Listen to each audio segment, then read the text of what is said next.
Hi hello नमस्कार. आजच्या mini व्लॉगमध्ये तुम्हा सगळ्यांचं अगदी मनापासून स्वागत आहे. तर वेळ आहे दुपारची आणि देवांश ना थोडा वेळ झोपला होता. आता तो झोपेतून उठलाय, तर त्यापूर्वी ना मी त्याच्यासाठी इथं खीर बनवून ठेवलेली होती.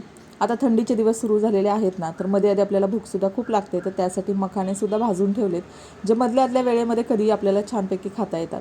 आता इथे शेंगदाणेसुद्धा भाजून ठेवलेत, पण देवांशकडे गेल्यामुळे ना शेंगदाणे माझे थोडेसे करपलेले आहेत. त्यानंतर आपल्या ज्या तेलबिया सूर्यफुलाच्या असतात, भोपळ्याच्या असतात, तीळ असतात, जवस असतात, तर हे सगळं भाजून ठेवलेलं आहे, जे की जेवणानंतर मुखवास म्हणून सुद्धा आपल्याला खाता येईल. त्याच्यामध्ये बडीशेप मी टाकलेली नाही, तुम्हाला हवी असेल तर तुम्ही नक्की टाकू शकता. आणि त्यानंतर रवासुद्धा आता माझा संपला होता, तो सुद्धा भाजून ठेवते. आता त्यानंतर ना इथे झोपेतून उठला आहे देवांश, तर थोड्या वेळानंतर त्याला खायला देईल. तोपर्यंत मखाणे आता छानपैकी मी गरम गरम रोस्ट करून घेतले होते, तर ते मखाणे आम्ही दोघंसुद्धा संध्याकाळच्या स्नॅक्ससाठी असं मस्तपैकी खाऊन घेतो. आणि छान असे कुरकुरीत झालेले आहेत. तुम्ही पण या खायला. चलो बाय.